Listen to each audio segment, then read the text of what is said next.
Welcome everyone to this video.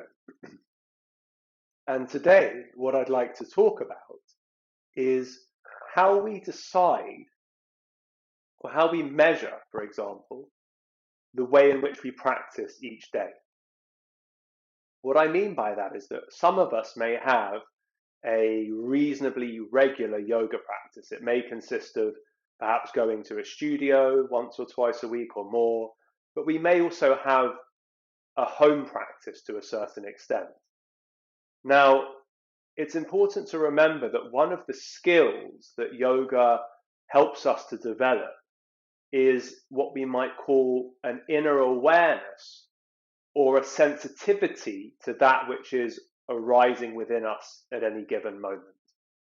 And so, through practices such as becoming aware of the sensations in the body and in the breath, which we typically deploy in asana practice, in the practice of movement, and also in the practice of breathing, we begin to notice the way that our body feels in certain positions. We begin to notice the way that our breath feels when we undertake certain practices and so on.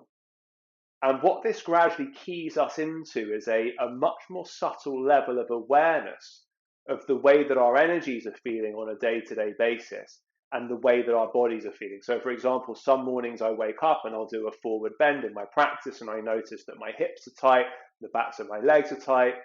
Other days I come and do exactly the same forward bend and it feels really loose and relaxed and I can go much deeper into the bend. Now, it's only through practicing that on a regular basis that one begins to understand the different sensations and feelings that arise from different physical capacities or energetic capacities on a given day.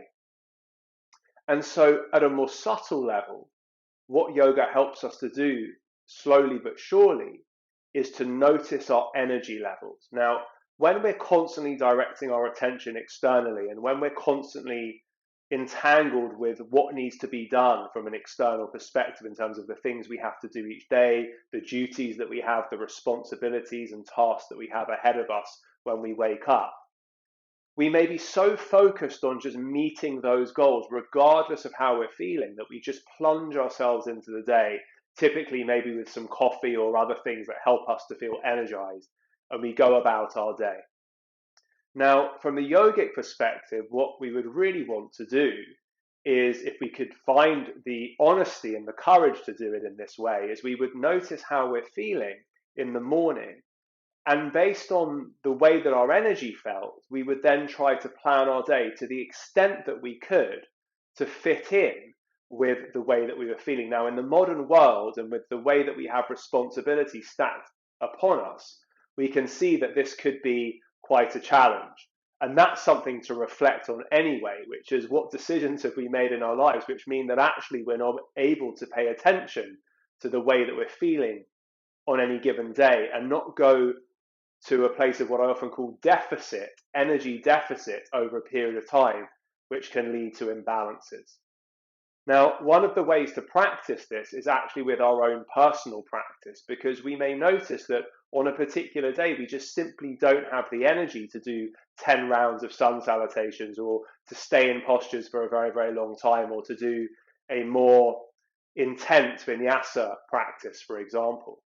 Now, the true advanced yogi is the one that is able to, in the morning, notice, okay, where is my energy? Where is my breath? What do I feel my capacity is capable of sustaining on this day?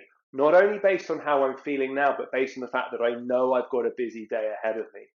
And therefore, to adjust and to adapt the intensity of the practice, the length of the practice, the number of holds, the number of postures, the number of minutes that we decide to meditate for instance, in order that that can align with our unique feeling on that day for how we should be practicing. So it's not that because perhaps we've been watching a particular video and we like the practice that we say, right, I've got to do this every day.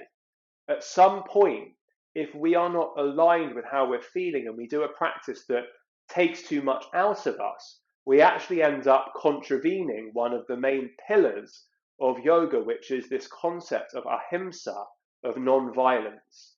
And that non-violence is not just talking about a non-violence externally through our actions and deeds and our words, but it's a violence that we perpetrate on ourselves when we knowingly kind of take energy that we perhaps don't have or that we've spent in previous days or that we know that we might need later on in the day and put ourselves through something too intense that is not appropriate for maintaining balance on that given day.